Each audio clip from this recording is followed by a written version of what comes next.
Hi, welcome to Gene Rants. I'm Gene, who won't be doing any ranting today. Every once in a while, I just find something that I just want to share with everybody, something that I find interesting and I hope will interest all of you. And in a way, well, in a kind of a tangential way, it relates to yesterday's vlog, which was about Javier Milei, president of Argentina, launching something called the Isaac Accords, which you can tell by the name is to be similar, well, actually to be a Latin American version of the Middle Eastern Abraham Accords.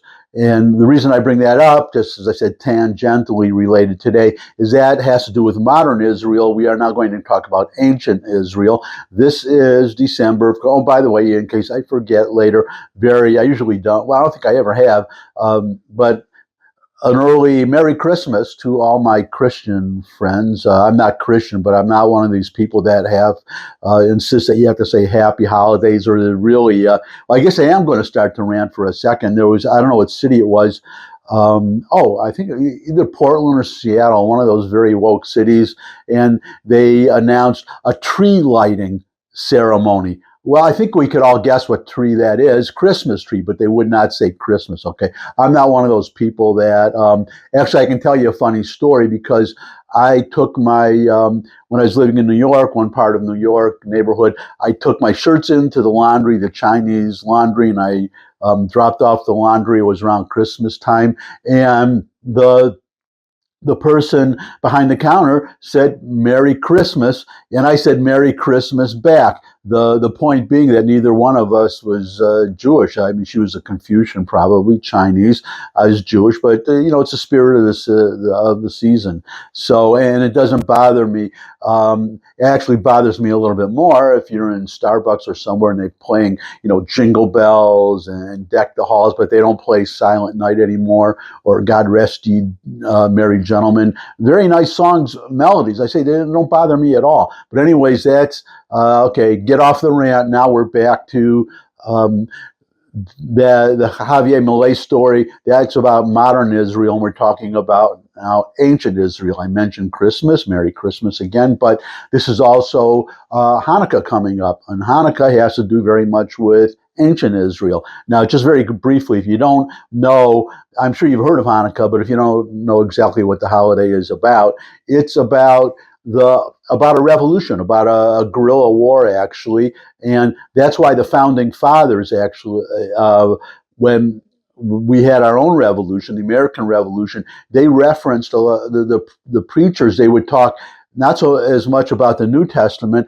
as about the Old Testament, because that was the Liberty Bell, right? Proclaim. It says on the Liberty Bell, proclaim freedom throughout the land, proclaim liberty throughout the land. That comes from the Old Testament. So the Washington and his officers were very much compared to Judah Maccabee and his sons who launched this revolution. Now, what it was about was that after Alexander the Great died, his empire, he had this vast empire. And by the way, he was a great admirer of Judaism. I have to throw that in, toot my own horn for a second. But his empire was divided into three parts. So there was a Greek part and a Syrian part, the Seleucids, which we will be focusing on today, and the Egyptian. But the Seleucids, there was the king Antiochus. In English, in Hebrew, it's Antiochus, but Antiochus, he was a king and he conquered Jerusalem, and he tried to force paganism onto the Jews, and they defiled the temple, and the Maccabees weren't having any of that, and they launched a guerrilla war, a revolution, and they ended up they were able to throw the Seleucids, Antiochus, to throw him out of Jerusalem, and then so they had to re-sanctify the temple because it had been defiled by the Seleucids, by Antiochus, who had put idols into the Jewish temple. So the story goes, I mean, this is a legend, so you can take it for what it's worth, that they they had to re-sanctify the temple, which involved burning some oil, and they only had enough oil to burn for 1 day, but miraculously it burned for 8 days, and that's why Hanukkah is celebrated for 8 days. And there's a special, the usual, if you look at the symbol for Israel, the national symbol, it's a 7 branch menorah, but there's a different one for Hanukkah. It's an 8 branch. Well, it's actually 9. There's 8 candles for the 8 days, and there's one candle called the shamash on top, which is used. You light that candle, you say a prayer, and then, which I'm not going to say because my head isn't covered, and then you use that candle to light the first candle the first night. Then the second night you light 2 candles, and if all the way up to 8. So that's what the holiday is about.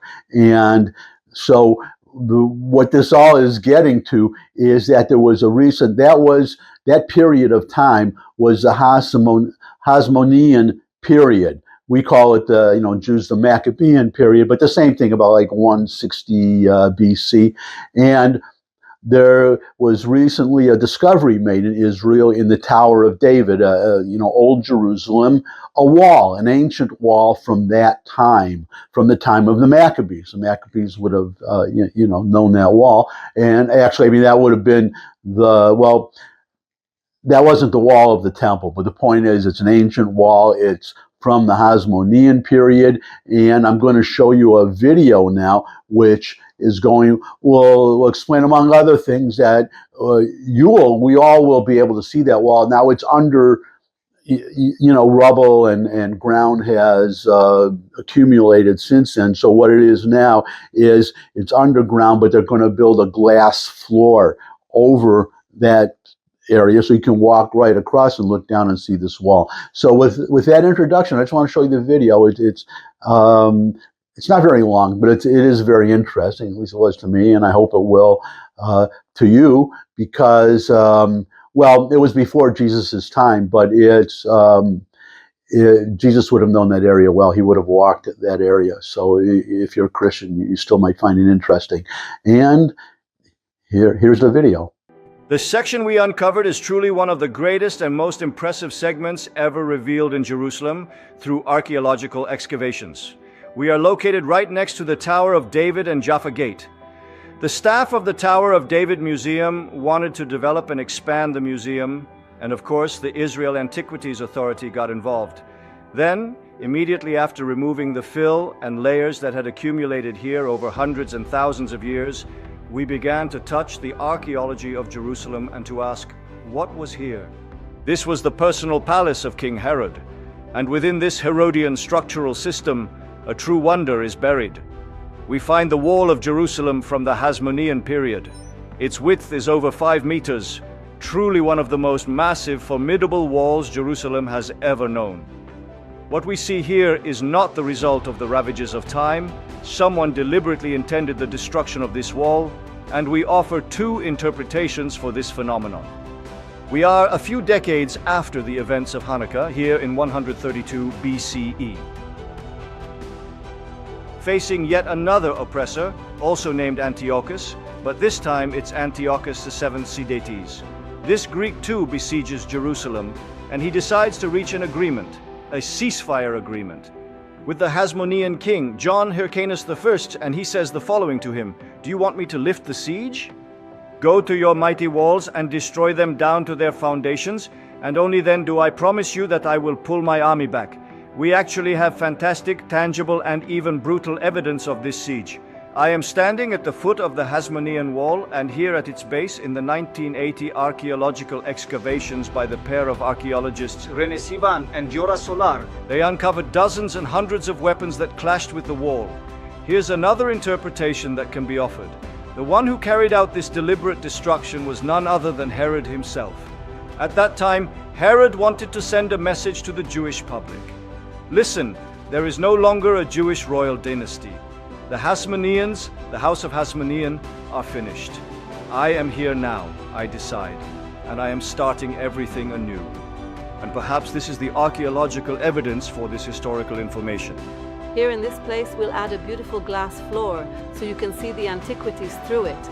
The site will also open as a museum for contemporary art and design.